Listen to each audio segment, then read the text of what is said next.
What is up, YouTube? It's Psychedelic Scizor, and I am here with the draft analysis for Season 3 of the NBL. A lot of you guys are probably sort of familiar with NBL. I uploaded some videos on it from last season. I didn't do the very start of the season, I didn't do the very end of the season, but you got a couple here and there. But no, this season is going to hopefully get everything uploaded, and obviously the NBL is an NU and below league. God, there's a lot of letters to get mixed up. Um, and I think I got a really solid draft this season. I was the 11th out of 16. Yeah, we expanded the league quite a bit. It's up to 16 coaches now. And we have a whole point system. This is not a free draft anymore. And that point system took forever. That explains the long gap between NBL seasons. It took forever. Mostly because we spent too much time talking about Zap Cannon, but that's beside the point. So, without rambling on anymore, I'm just gonna get on into the team. First round pick was I kind of knew that I wanted this from the very start, regardless of what I paired it with. I wanted Whimsicott because it is an amazing support mon. It makes your entire team better. It makes broken threats even better with Prankster Defog, Prankster Tailwind, Prankster Stun Spore. It's a nice general annoyance kind of mon. It pivots with U-turn, can be annoying with Leech Seed. As I said, there's prankster options. It can run offensive, kind of as a revenge killer, just because it's really fast and it's got a good offensive typing. But it's not going to be any giant wall breakers. You see, only 77 special attack, but it's still a great mon. I actually used Whimsicott in a mock a couple weeks ago, and that's kind of when I had the realization I need to get Whimsicott for NBL because this thing is awesome. And yeah, it's probably one of, if not the best pure support.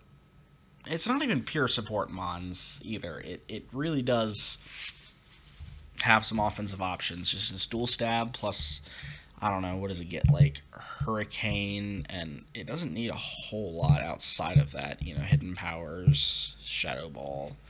Yeah, Whimsicott's just really good. I think it was worth my first round pick. I'm not disappointed with it at all. So moving on, we've got Charizard. I initially kind of wanted Hitmonlee. I thought Hitmonlee would be a real. I thought it would be a good pair for Whimsicott. Just because I think Hitmonlee is fantastic in this format. I think it's amazing, but it did get sniped because it is very good.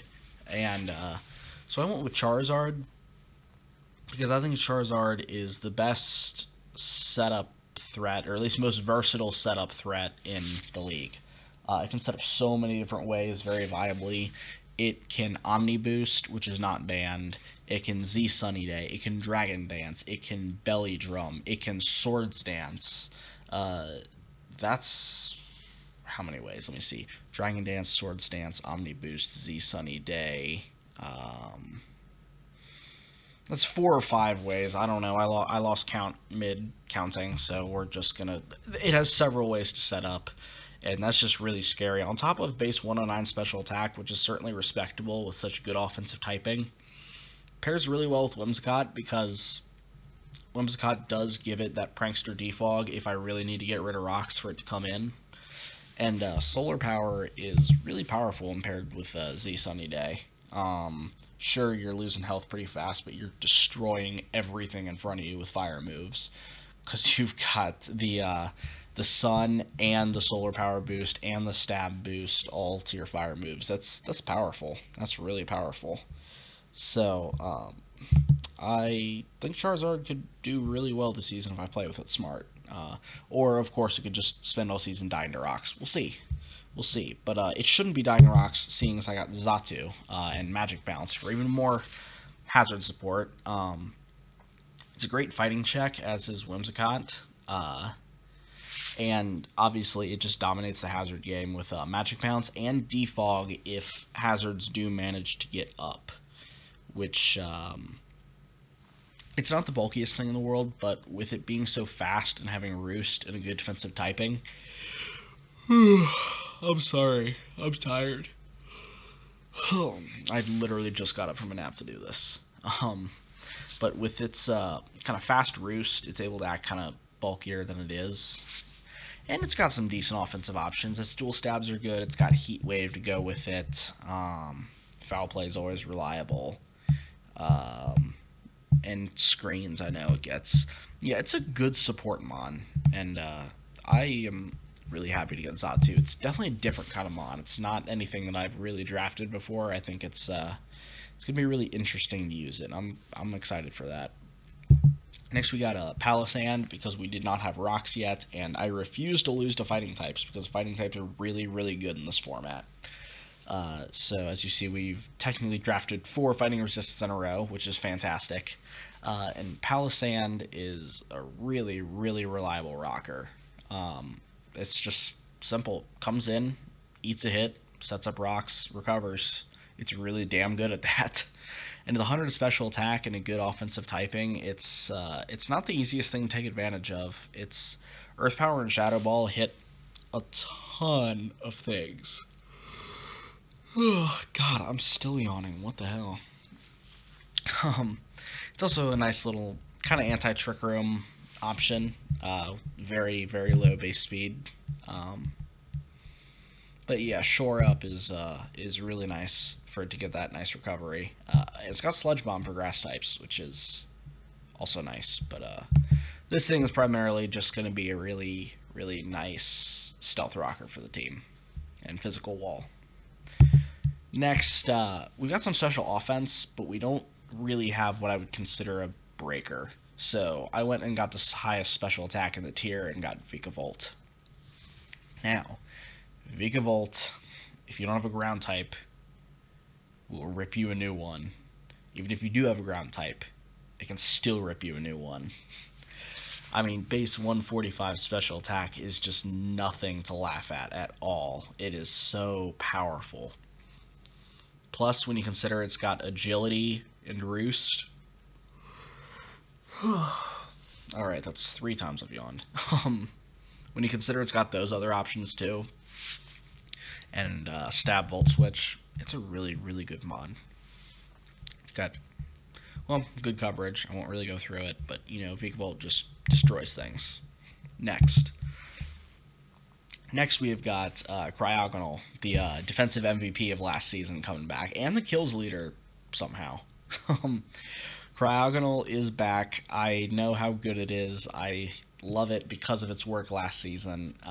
If your opponent is down to just special attackers, Cryogonal wins. It is so hard to kill on the special side. Just remove the physical attackers, which I'm very, very well equipped to do, and Cryogonal is just a very reliable special wall. More fast recovery, which is great, and it's simple, you know, coverage-wise, but Ice Beam plus Freeze Dry hits damn near everything except for Steel types, which aren't very common down here, so it works out pretty well.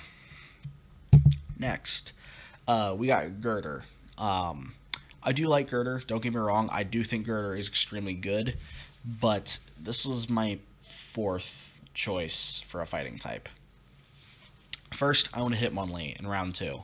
That got taken, so okay, I'll go to my backup. Then Hitmonchan got taken in like round 5. Like, okay, that's disappointing, but I still have my other backup. And then 2 picks before it's my pick, Sawk gets taken. And so Girder is kind of a panic pick. It's my 4th option as a fighting type. I do feel like one of those is kind of necessary just because they're so good. But yeah, it's got really all the great assets that Conkeldurr does. It's bulky, it's strong, it's got 3 great abilities. Priority Mach Punch is amazing. I love having Mach Punch on my teams. And it's definitely slow as hell, but you know, we'll make it work. We'll make it work. It's a nice rock resist too, which is definitely nice for this team, which is kind of developing a rock weakness. It's got 4 rock weak mons already, so we'll make it work. But Girder, Good mon. It actually was. I want to say it was the kill leader season one. I think Arctic got that thing to be the kill leader. Yeah, because it was one ahead of my Hitmonchan. That's what it was. Yeah. So bring back the season one kill leader, which I don't think went drafted last season. Next we have got Clefairy because Rock's Clef is broken and will always get them up. But in all seriousness, Clefairy does all the same things that Clefable does, just in a smaller package. And it kind of, this is going to sound weird the way I'm wording this, but it takes the pressure off of Whimsicott to be a fairy. And by that, I mean, Clefairy is definitely bulkier than Whimsicott is when you factor in a Violite, so it's able to actually take those dark and fighting hits and bug hits a lot better than Whimsicott would, and it frees Whimsicott up to do other things other than just a switch into my opponent's fighting type or something like that. Clefairy gives me a little more options there, and Fairy type's such an amazing typing, it's not the worst thing to have two of them. Now, Clefairy does still have Magic Guard, but it does not have Unaware, which is something to note, something to be disappointed in, but it's fine. Magic Guard is generally the better ability, so we'll make it work. He gives me my second Stealth Rocker as well, taking a little bit of pressure off of Palisand for a little type diversity. And next, we have got Zangoose to kind of help pick up the slack a little bit as far as the physical breaking, since I didn't get like a Sock or a Hitmonlee. I went with Zangoose. Gives me something fast that can hit on the physical side. And while Toxic Boost is definitely inferior to Guts, it still makes Zangoose extremely strong. Like 115 attack is already, decent as is, but then when you add a free choice band on it, this thing gets very powerful very quickly. And priority quick attack is going to be really nice as well. It is nicknamed Styx because I did see Styx use it quite a bit in the VPL NU League, and we talked about it a little bit, and it's really good. It's really frail, but it's really good. And I've got one of the Mach Punchers on my team that would threaten this, so that's definitely nice.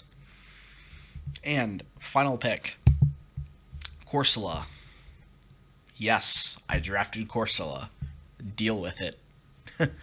But I actually was extremely excited to get Corsola because it's not that frail. 65, 95, 95. I mean, you don't have anything touching the 100 barrier, which makes it look kind of low, but it's fairly bulky when you factor in Regenerator and Recover.